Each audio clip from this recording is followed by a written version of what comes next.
Alright, it's Atlo Clark, continuing on Satan's Counterfeit Christianity. We left off talking about the two Babylons. But history and consistent persuasive stories and ancient legends from nearly all nations indicate that the philosophies and religions started by Nimrod and his wife Semiramis have continued down to this day. For after Nimrod's death, his wife Semiramis claimed that he was now the sun god. Okay, we were on the wrong page. Sorry, guys.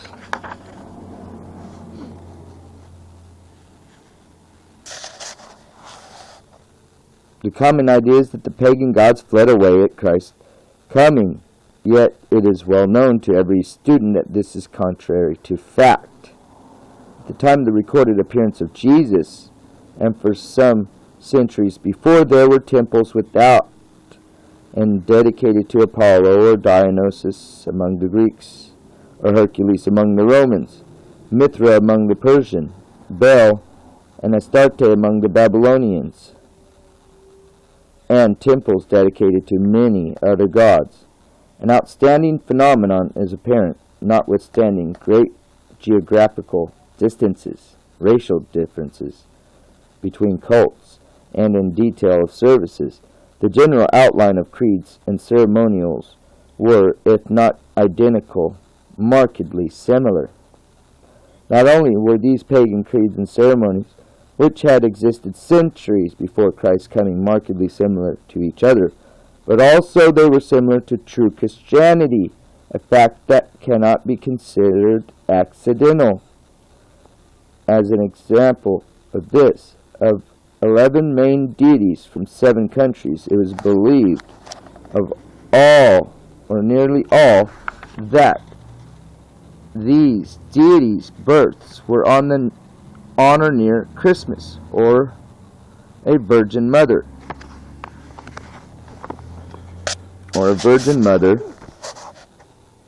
in a cave underground, that they had led a life of toil for man.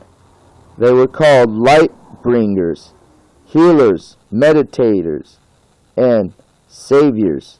They were thought to have been vanquished by the powers of darkness, descended into hell or the underworld, to have arisen and become pioneers of mankind to a heavenly world. Krishna, the god of India, is an outstanding parallel with the life of Christ. Carpenter goes on to write, "The idea of God sacrificing his Son for the salvation of the world is so remote and remarkable, yet it ranges through all ancient religion and back to the earliest times, and is embedded in their rituals. These unusual customs were so similar to the truth that they strongly suggest there must have been some guiding force behind them. A counterfeit Christianity was being created by the invisible God of this age, whom Jesus Christ called the father of lies." John 8:44. The Da Vinci Code. It is evident that with such marked similarities to actual Christianity as are shown by the 11 deities from the 7 countries, one should approach this subject with an open mind to see if a fusion of paganism and true Christianity is present today. Dan Brown's The Da Vinci Code spent many months at or near the top of the bestseller list. Millions have been enthralled by the fascinating novel. What is so unusual about it? Though cast in the form of a novel and containing fiction and error, it can spur a reader to realize that a lot more is under the surface of our religious ideas and practices than usually meets the eye. There are 3 principal characters in the Da Vinci Code: Sophie Neveu, a gifted French cryptologist; Robert Langdon, a Harvard symbologist; and Leah Teabing, a former British royal historian. Let us listen in on their conversation about the origins of what the world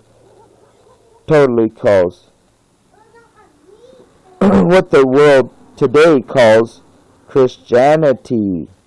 Let us listen in on their conversation about the origins of what the world today calls Christianity.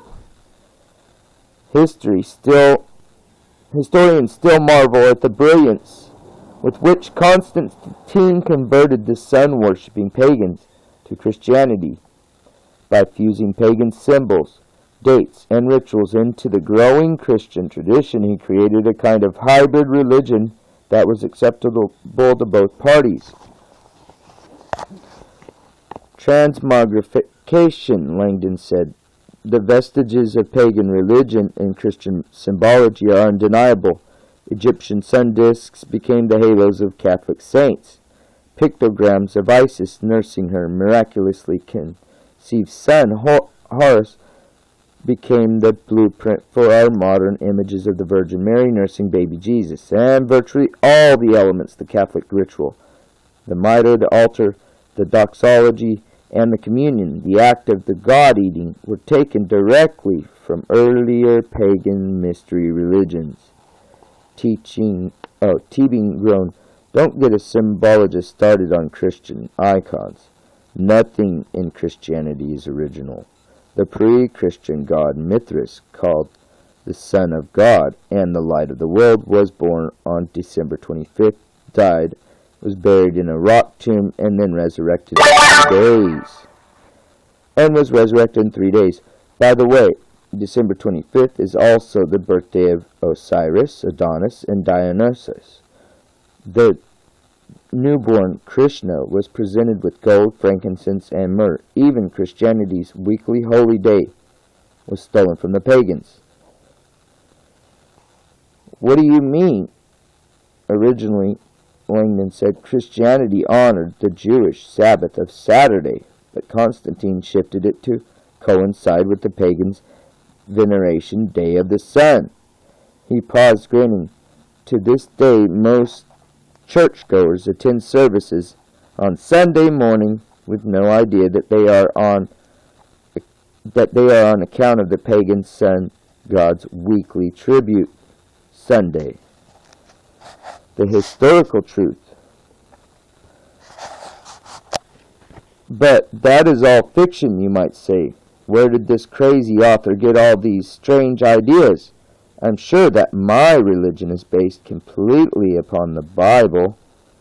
Please, my friends, do not be too sure. The Bible itself tells us, prove all things, hold fast that which is good. The actual truth is, and I do challenge you to prove it, that this part of Dan Brown's book is based on solid fact. For historian after historian acknowledges that the original Christianity of Jesus and the apostles was dramatically changed within a few centuries after Jesus' death. As noted historian Will Durant wrote, Christianity did not destroy paganism, it adopted it.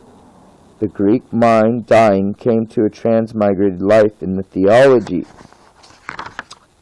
and liturgy of the church.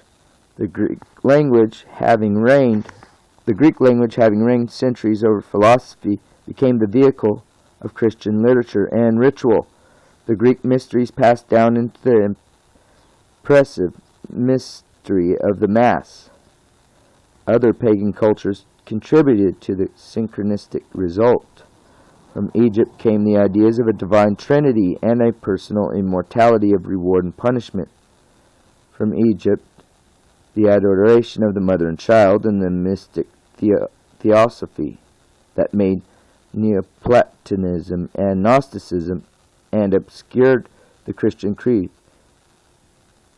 That there too Christian monasticism would find its exemplars and source. From Phrygia came the worship of the Great Mother. From Syria, the resurrection drama of Adonis. From Thrace, perhaps the cult of Dionysus, the dying